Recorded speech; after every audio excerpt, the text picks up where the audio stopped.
You're in the middle of non-stop good stuff on 100.5 FM.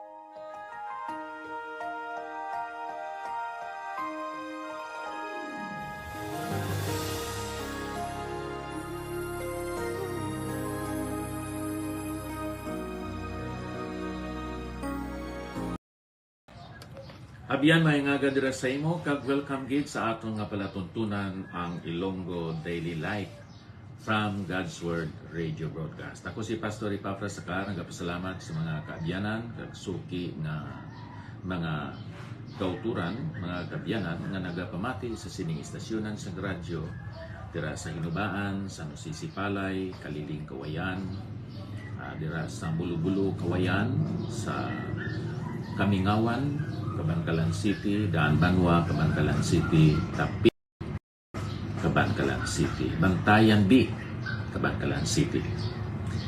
Karon sa aton nga pagpamalandong sining pulong sa aton Ginoo, masami naton nga ginatan-aw ang sala sa younger son dira sa Lucas kapitulo 15. Pero madamo kag dako man ang sala sining older son, ang magulang nga bata sadtong manggaranon nga tao.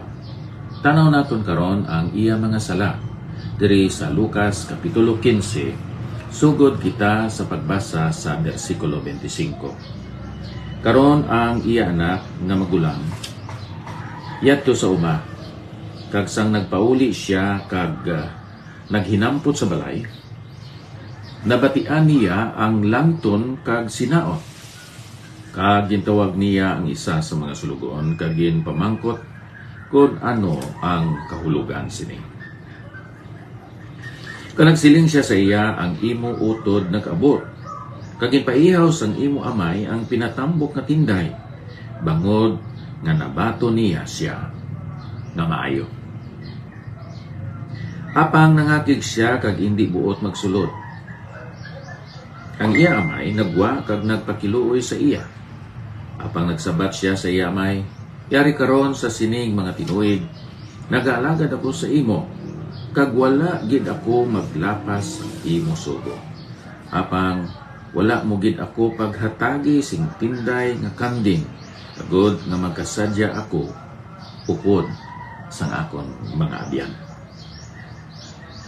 Apang sang nag-abot ining anak mo, nga naghalunhon sang imo pangabuhian, upod sa makilawason nga mga babae, ginihaw mo tungod sa iya ang pinatambok nga tinday. Kag nagsabat siya sa iya anak, ikaw kaupod nakon sa gihapon, kag ang tanan nga akon imo. Dapat kita magkasadya, kag magkalipay kay ining imo utod na patay, kag nabuhi, nadula siya, kag nakita. Amay nga balaan, salamat nga ikaw, isa ka matarong, kag may gugmaon nga amay. Nga sa madamo nga panahon kami nagpalayo, kag nagrebuilde, nagsupak sa imo mga sugo kag kabubuton. Pero imo kami nga ginbaton sa panahon nga kami na naghinulsol sang amon nga mga sala, kag nagpanumbalik sa amon nga pag-alagad sa imo.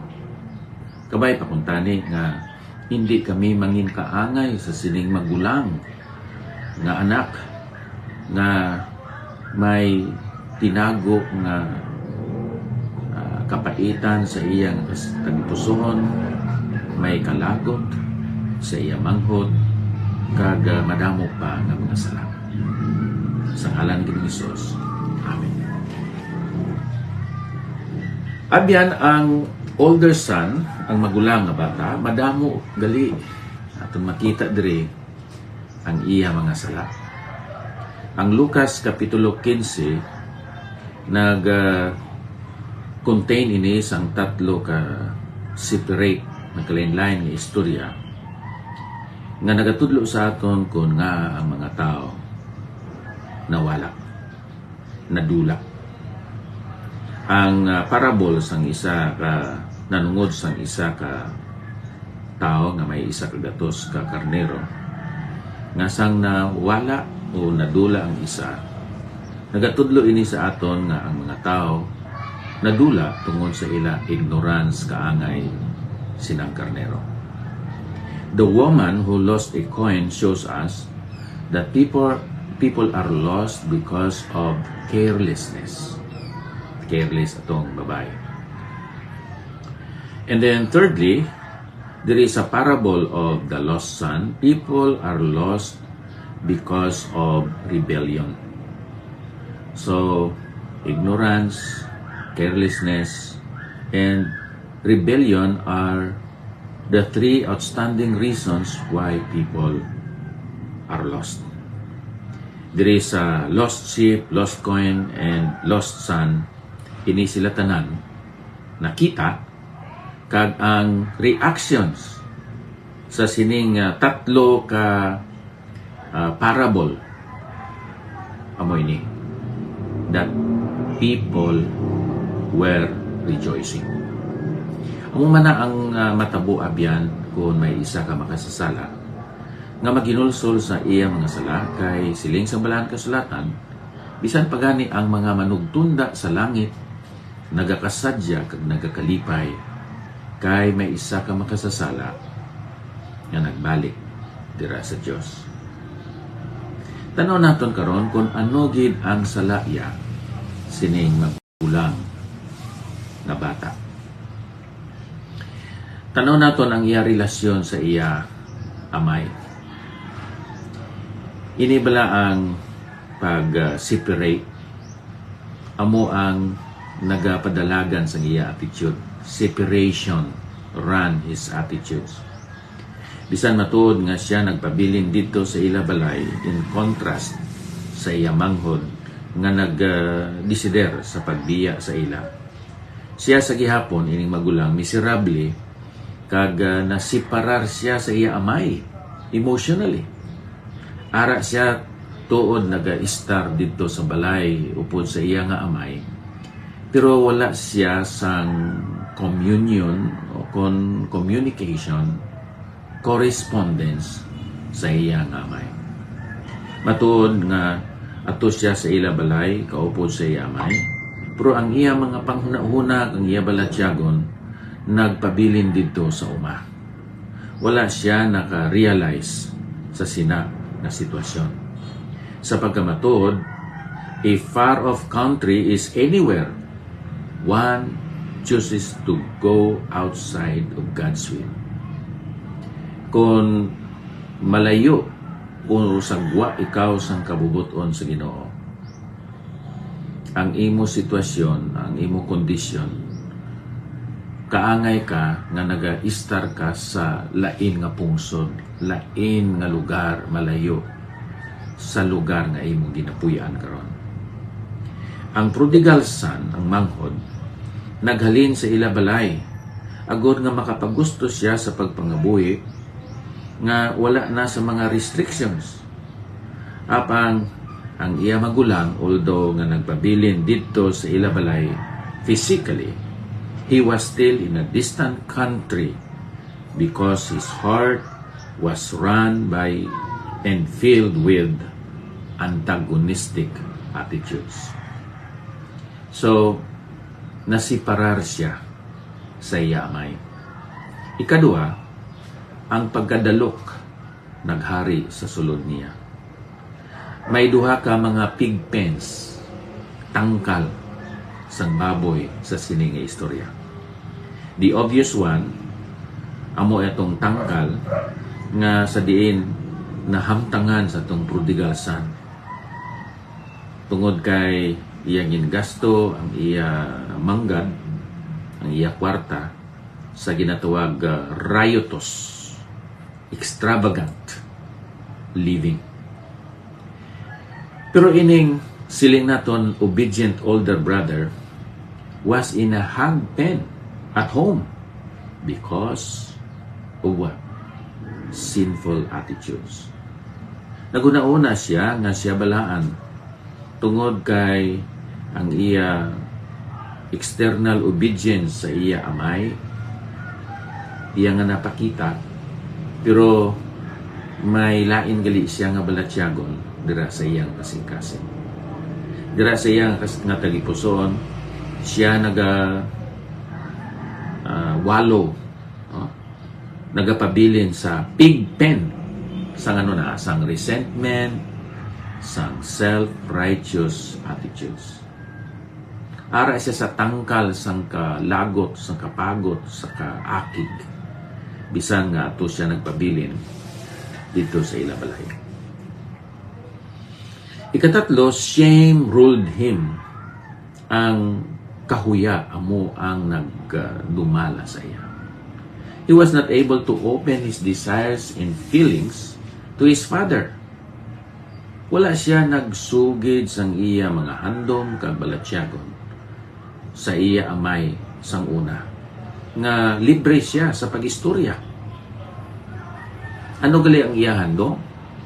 Nga makapaihaw man sang sapat kag sinalo-salo upod sa iya mga abyan.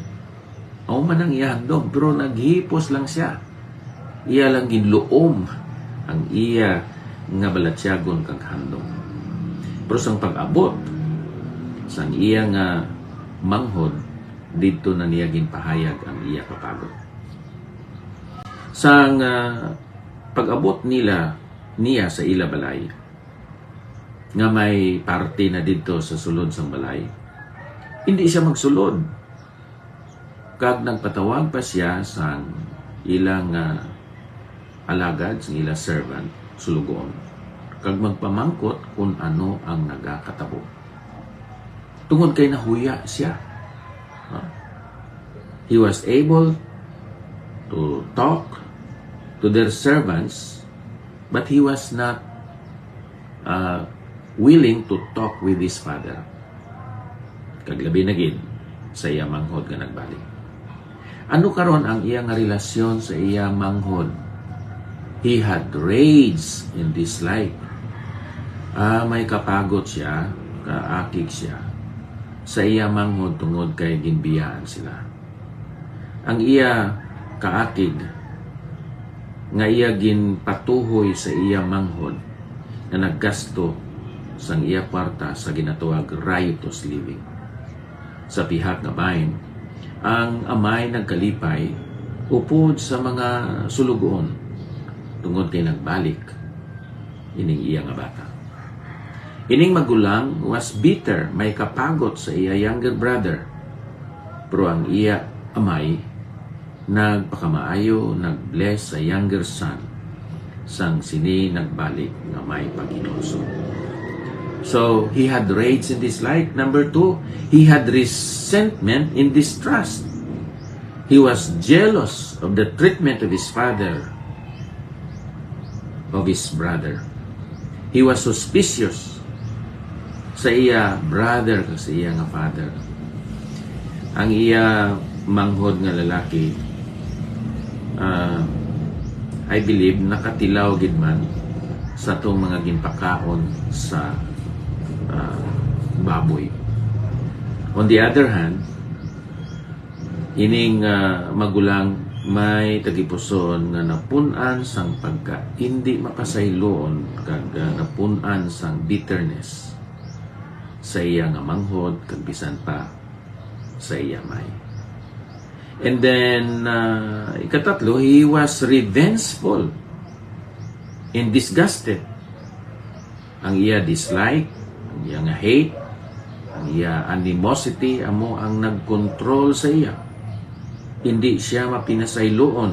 Pero ang iya father, who was the object of his brother's rebellion, was forgiving. Ang iya father nga amo manggani ang kung sa normal naton nga pangunauna, amo gid ang magapagot, magakaakig sa iya, amo pa ang nagpasaylo sa iya. Ikatatlo, ang iya relasyon karon sa iya trabaho. Isa siya ka workaholic. Wala sing pagpangdua-dua, iya ginisip nga ang trabaho amo ang source sang iya nagapadayon nga kalipay kag kabulusgan. Mas importante para sa iya ang trabaho kaysa iya relasyon sa iya father kag sa iya nga brother. No? Isa siya ka tao nga workaholic. Wala siya nagtanaw sa iya younger brother tungod kay ang trabaho para sa iya amo ang mas importante. Wala ang gani siya sa panahon sa pahuway kag himo sang ginatuwag naton nga retreat. Ang iya younger brother may pagpaubos sa pagpangayo, no, sang kapasaylohan, pero siya matiga tungod kay nakulangan siya sang kaluoy. Abyan ang dalan sa kahilwayan alin sa hagpens sa mga tangkal sa kabuhi. Gina open ini, no?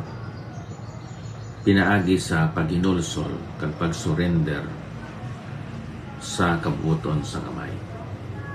Ang kahimtangan o kondisyon sa aton mga tagipusoon wala na gina-reveal, no? Pinaagi sa aton outward religious behavior, kundi ginapahayag pinagi sa aton mga attitudes sa mga tao kag aton attitude sa Dios. Madamo sa mga tao nga they are doing the rituals. May mga ritualis na sila kada adlaw o kung kada magsimba sila. Pero kung hindi nila bugno ang mga kilala nila, ang ilang mga kaupon, matawag naton plastik o pagkasalimpapaw.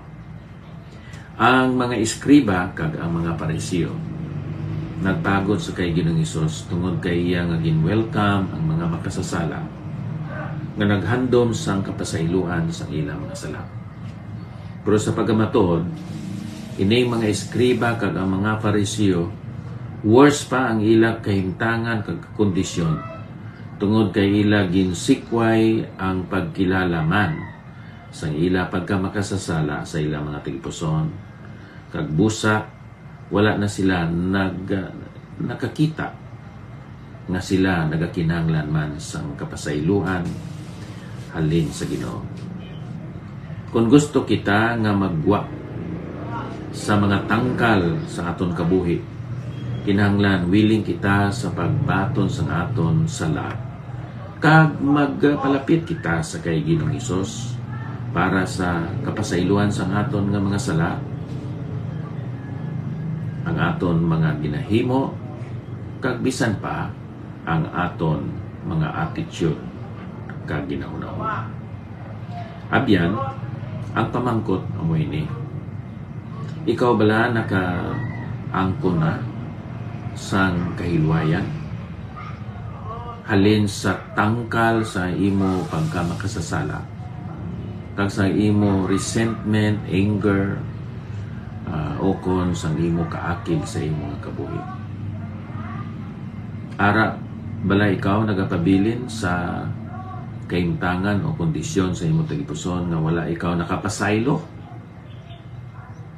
wala ikaw nagbaton sa mga utod nimo nga nakasala, siguro batok sa imo o kung nakasala sa imo mga ginikanan, magapabilin lang ikaw sa tangkal sa sinang itawag naton resentment and unforgiving spirit or attitude. Ang maayong balita mo ini nga ang Dios andam siya sa pagbaton sa imo kag sa pasaylo sa imo sa tanan nimo nga mga sinful actions kag sang imo mga sinful attitudes. Palapit ikaw sa iya kag imo i-enjoy ang pagpakamayo sang iya nga bugay kag gugma karon nga adlaw. So amo ini ang ato nakita sa sini nga bahin sa Balaan Kasulatan.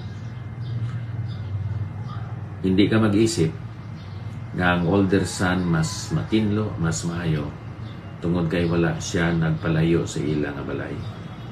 Siya pagani ang hindi magsulod, hindi siya makigbahin. Gusto siya nga mangin absent sa sinang party nga ginhost sang iya may tungod kay may anak siya nga nagbalik, nga naghinulsol, kag nagpaubo sa iya. Diyos nga balaan, madamong gid nga salamat sa imo balaan nga pulong.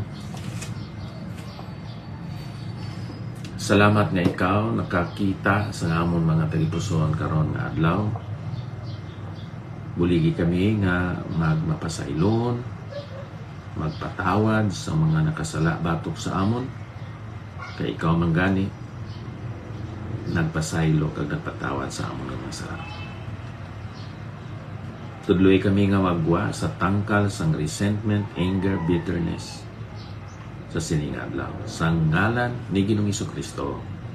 Amen. So, Nairel, hasta lang kita diri. Salamat sa imo nga pag-replay sini. Ihana Antoni Palomar. Good morning. Grace Iliher. Jimmy Perez Famoso. Dira sa kay Jima Madalag Jr. Good morning. Lodelin Diaz. Pastor Jerry Ulan-Ulan. Ruben Timario. Eric Bakang. Lia Canyeso. Salamat sa inyong pagtanaw kag pagpamati sa atong Facebook Live.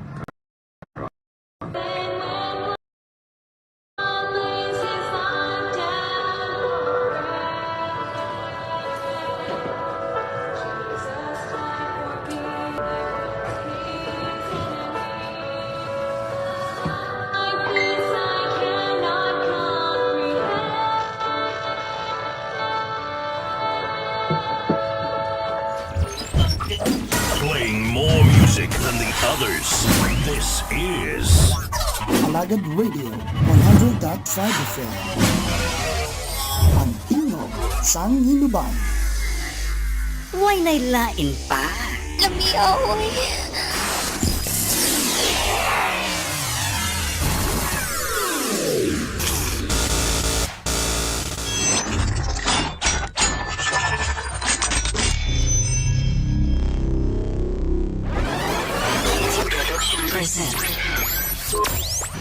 You're in the middle of non-stop good stuff on 100.5 FM.